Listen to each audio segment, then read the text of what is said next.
Good morning, guys. Kenny Salters here, the coach, coming to you live from NJ, New Jersey, the Garden State. Yes. Exit 12 off the New Jersey Turnpike, one of the most famous roads that goes all the way through, from the top of New Jersey to the bottom of New Jersey, from all the way to New York and further. You might say I-95, but that's where we are here at LBS, Love Big Studios. How are you guys doing today? I just wanted to come and hopefully coach you today, coach you on the inner battle that we all have. We all have this inner battle that we battle with. Nobody's exempt from it, but it's how you handle the battle. It's how you use the right tools to handle the battle, right? You got to have the right stuff to handle the battle, because it is a battle. It's a battle that takes place within inside you, and you will literally be at odds with it. You will literally have a mental argument, and it's because some of the things that have been placed in you that you have this battle, and you deal with things and you wonder why you're dealing with these things. It's things that have come to you as early in your life as first grade, right? Okay. Good morning once again. Kenny Salters, the coach here. Attempting or am going to coach you on a little something on your inner self. I'm definitely not a psychologist, but I know this to be true. Okay?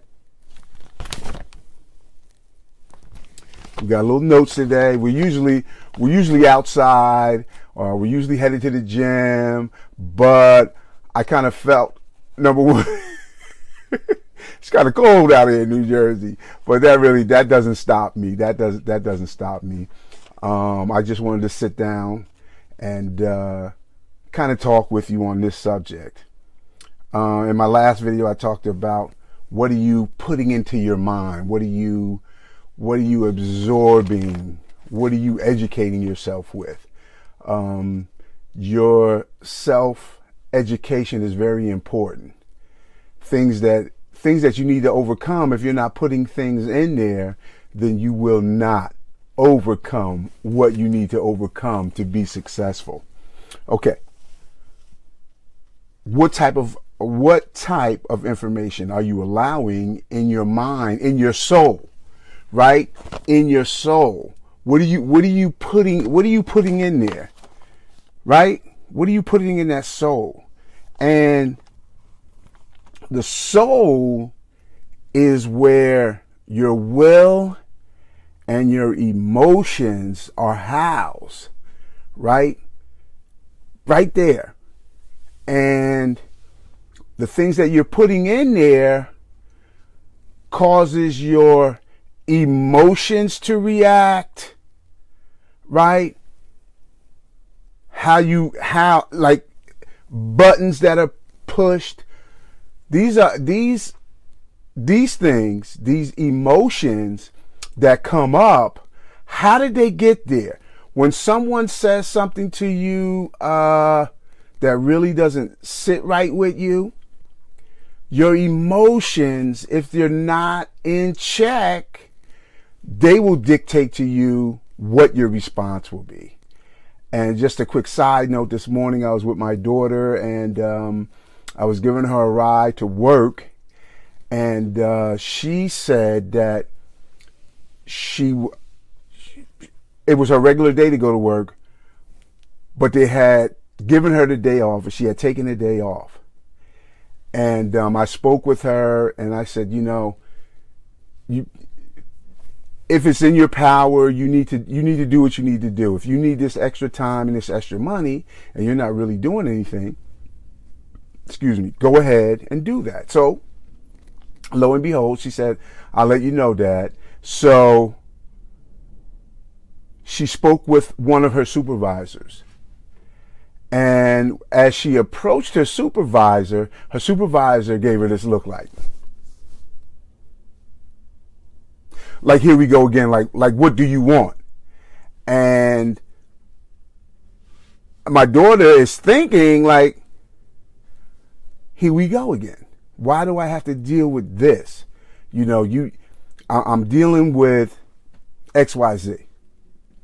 And see, and I asked her, I said, she looked at you like, what do you want? What are you going to do now? Right? And then your mind, your inner self, your mind is telling you what that person is thinking. Now, you might have an inkling, but you do not know what that person is thinking.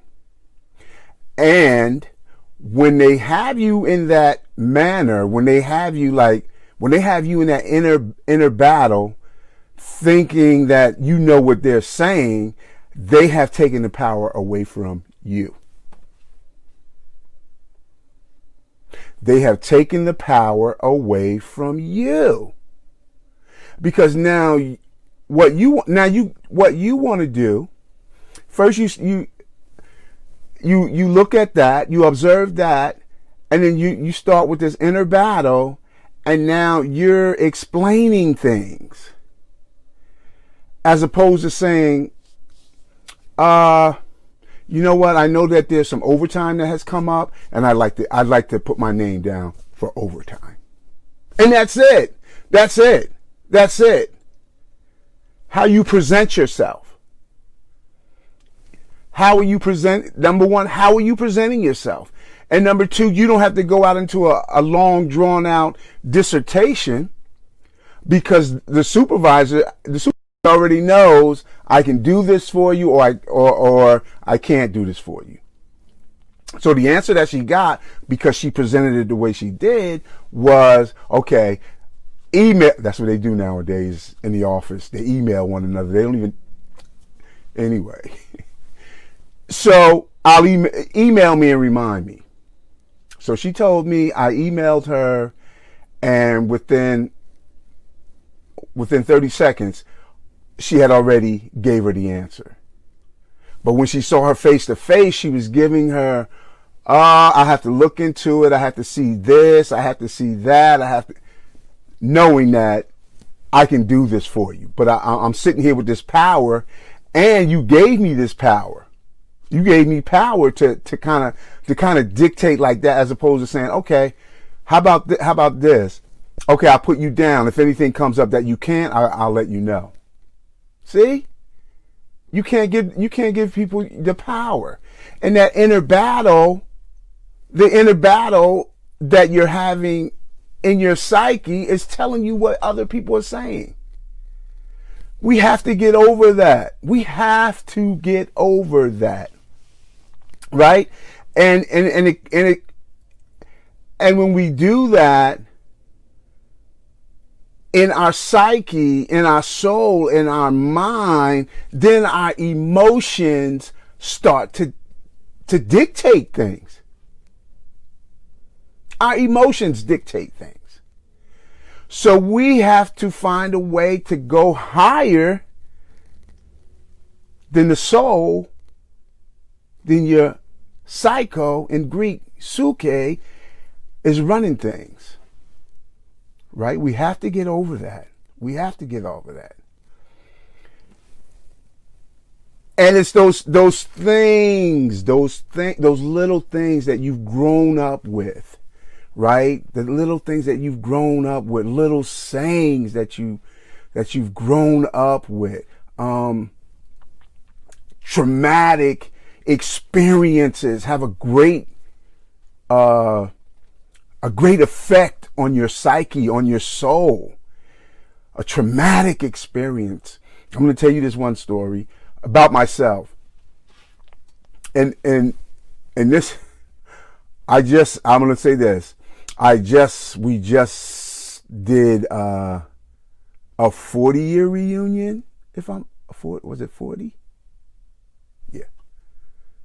Yeah, it was a 40-year high school reunion. Right?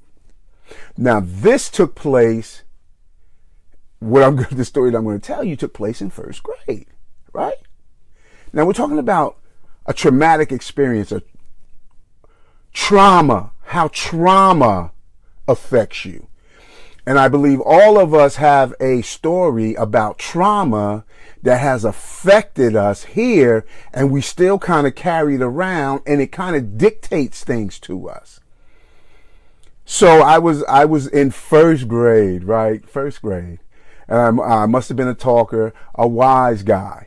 Now, this was back in the 60s. And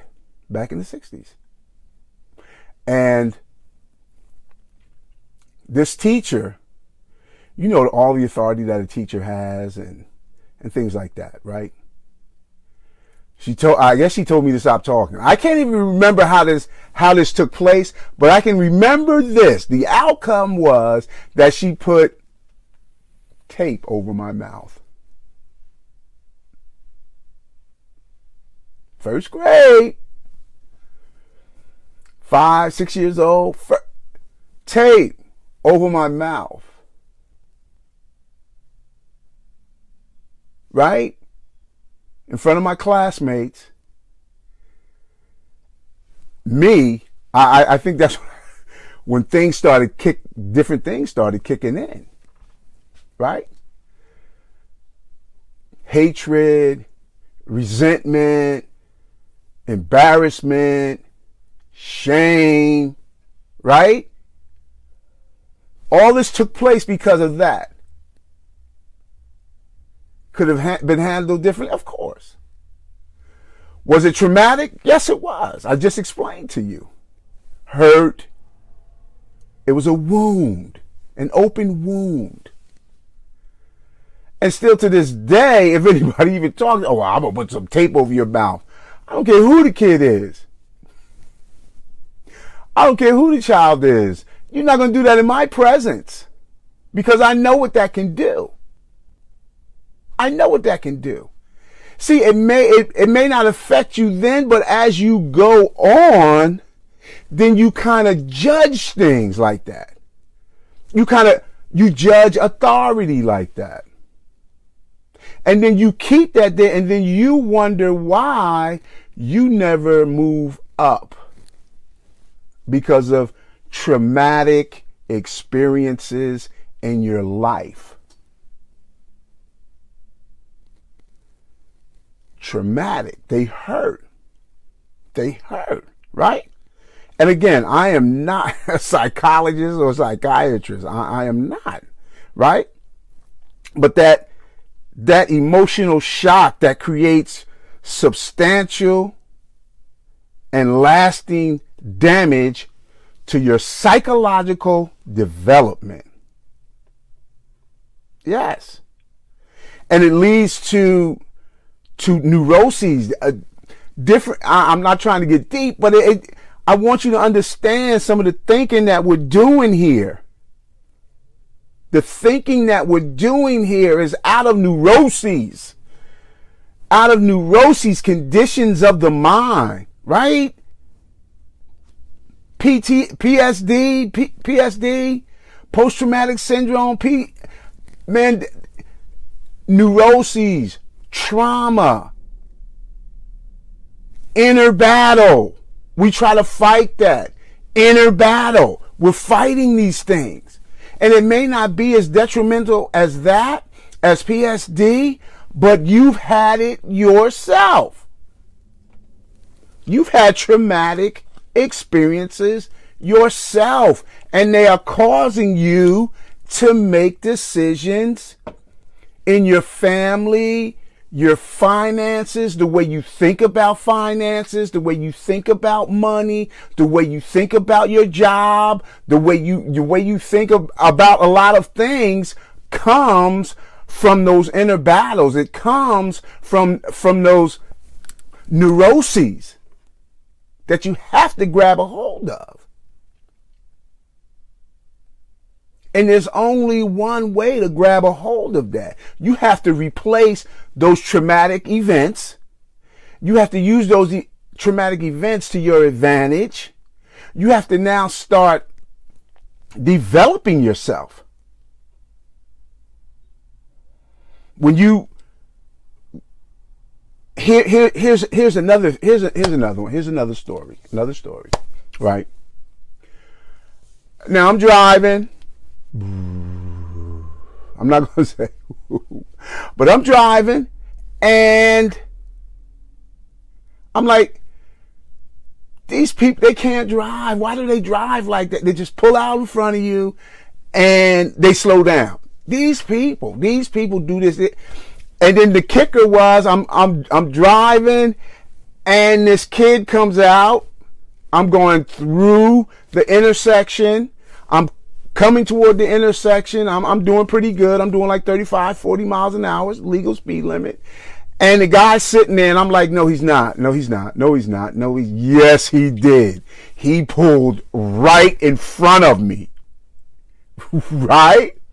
Now I got to go into my Mario Andretti speed racer routine and try to avoid this and wind up on the grass. He hits my van. Nothing happens to my van. He's driving a Mercedes. I guess it was his mother's Mercedes. He got it all bent up. And he's one of those people that I'm saying they can't drive. Right? So now I got to stick. They can't drive. So I ask you, once I start, I ask my, all of them drive like that or just him and the ones that you came up against?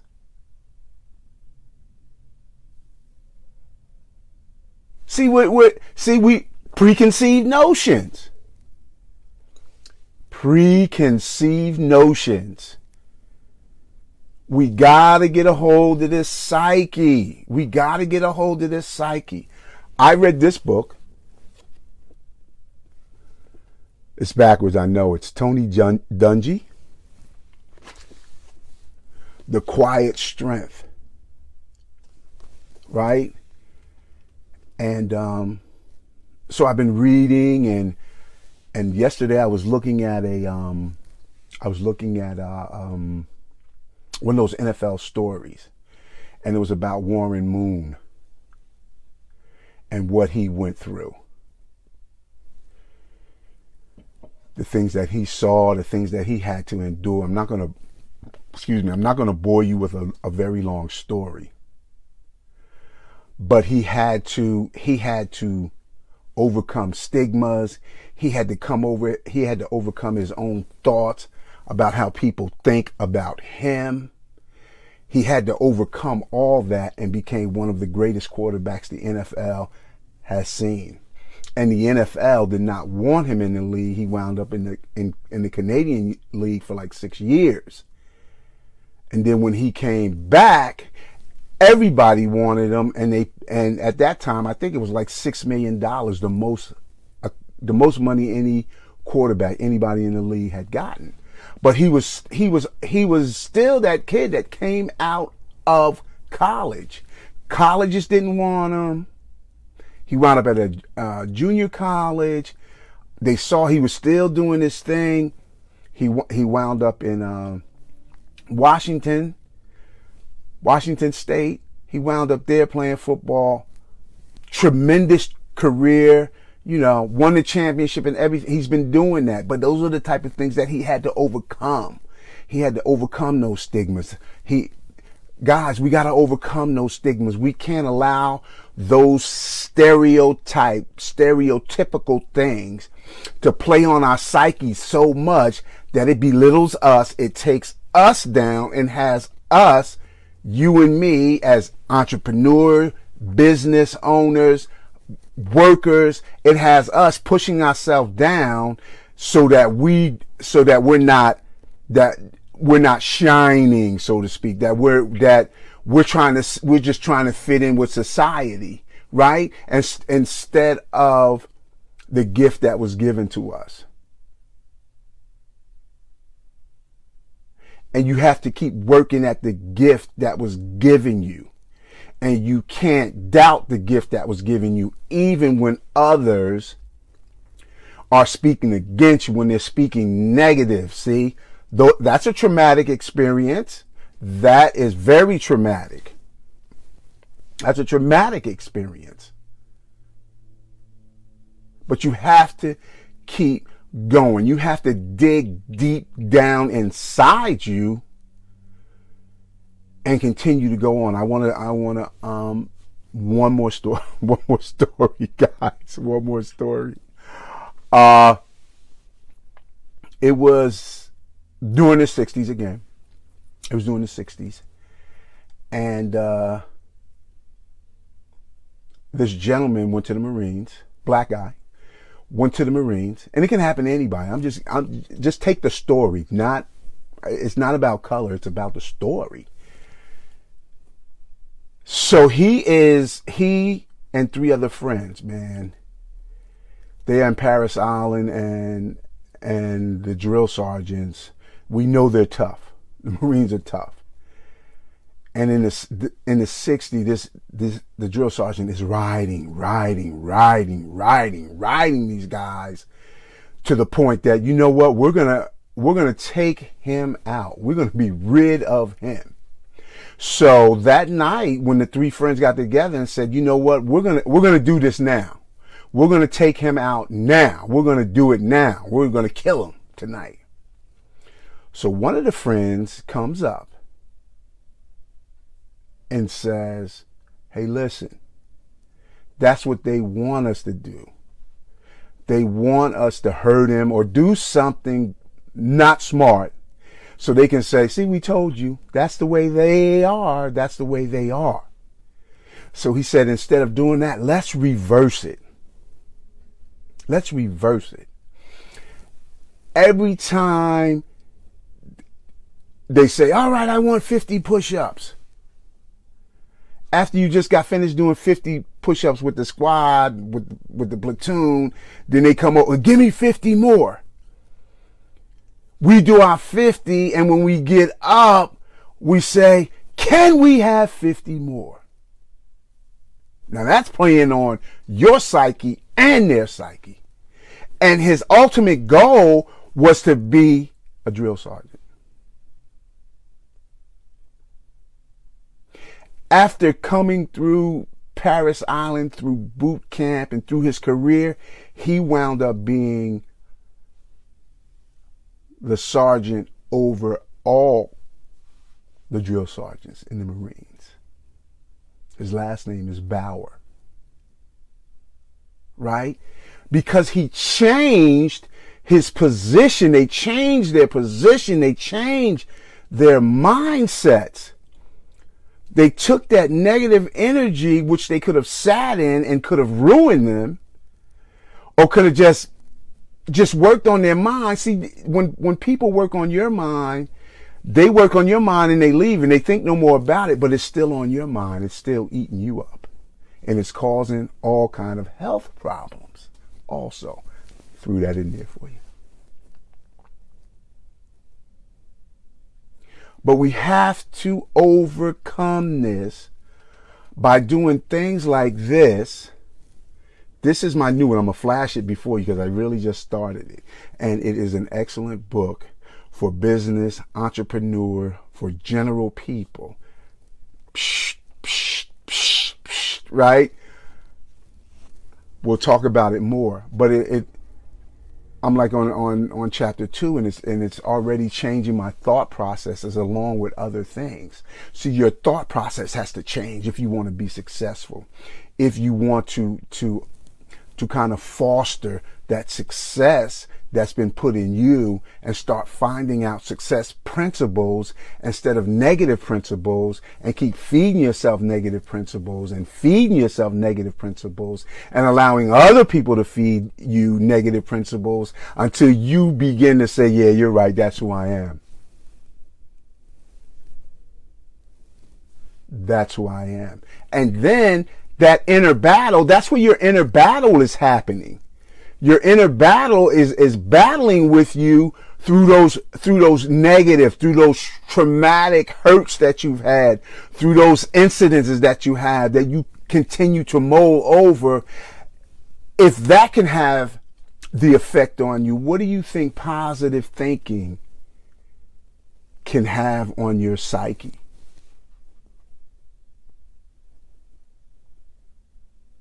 What do you think positive reading can have on your psyche?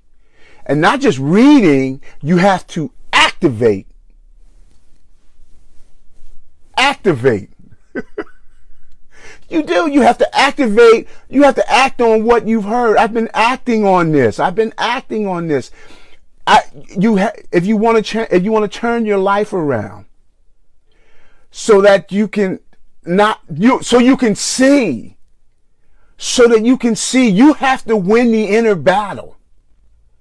You have to win the inner battle, and the only way that you can win the inner battle is to put good things inside you, overcome those obstacles positively, and enact. Get active. Get active in your life. Get active in the battle, right? Because wherever the battle goes, that's what's going to come out. That's what's going to emanate out of you. But I guarantee you, if you start putting the correct stuff in you, your confidence will rise. Your confidence will rise. So win that inner battle. Put the greater things in you, because you are so worth it. You are so worth it. Right?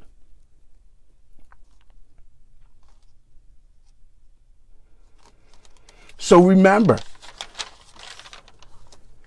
it's in your mind where these things take place. Get rid of those traumatic memories, because they turn into fears. That's one of the neuroses. Phobias, because of these traumatic experiences. And they're not working for you. These things are not working for you. No, they're not working for you. Change your life. Change your thinking. Change your thinking process. You got to change if you want to be successful. Because the things that you're using not are causing you not to be successful. They're not. And if you are, and you haven't changed your thinking, then you haven't reached your full potential. You haven't reached your full potential. You have not. Okay, guys, I just wanted to drop that. I know it's been kind of long. I just wanted to drop that on you, and so that you can make good decisions for you and for your family, and how to deal with these issues that you have inside you I'm telling you, how many times have you guys, even when you're going it wore me down. It'll wear you down. These battles will wear you down, because you'll fight with you'll be fighting, but you don't have the strength, and you don't have the ammunition, and then you give in, and then the next thing you know, you're on the losing end. You're on the losing end. You can be on the winning end of that inner battle that takes place. Okay, guys. So my last thing that I wanted to say to you is this. Okay.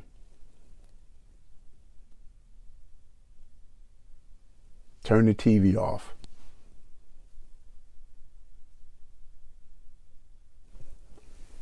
Turn the TV off.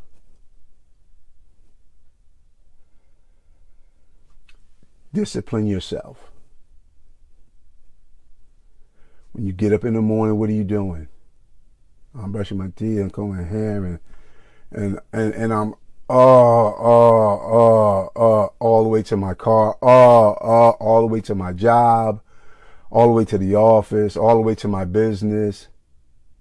You wonder why you don't have any customers, wonder why you hate your job. You gotta turn it around. You gotta start putting good stuff in you. You gotta start putting good educational stuff in you. Look at successful people and what they've done. And then when this is where we go wrong too. This is where we go wrong.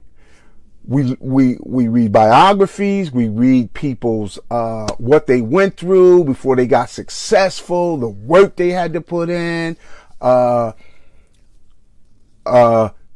going to practice, doing their 2-hour practice, everybody's in, you're shooting.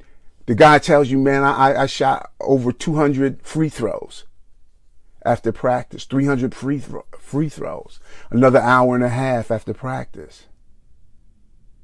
Man, I ain't doing that. Well, then you don't get the success that he had, right? You don't get the success that he has. I'm in school and everybody leaves. I really didn't get all of it, but I did get all of it. So let me stay after class and kind of talk with the professor for maybe an hour. So I really have this thing. We're not willing to put in the time. We're not willing to put in the effort, but we want the reward. We want the reward.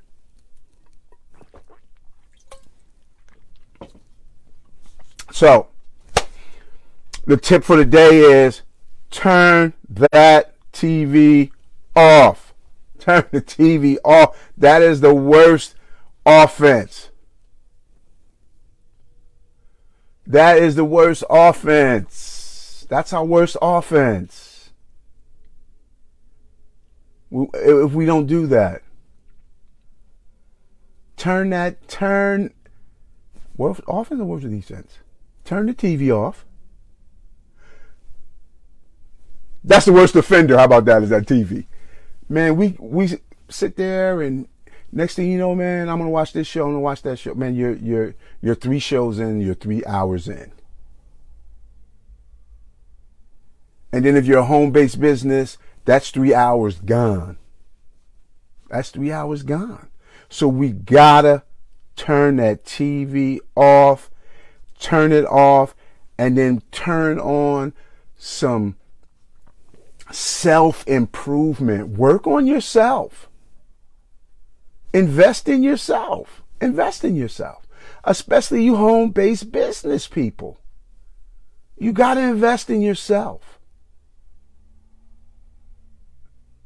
If you're working for a company and you're a top-level executive, they're going to send you to school. They're going to send you to get and pay for it and extract all the knowledge from you. But when you get it yourself, then you can offer them. Then you can offer them the knowledge that you have. And this technological age, the goal is you having the skill and the knowledge to do what you do. That's the goal. Okay, Kenny Salters here, the coach. Thanking you for stopping in. I hope this was helpful to you. I hope you got nuggets. There were nuggets placed throughout this. And I hope that it helps you.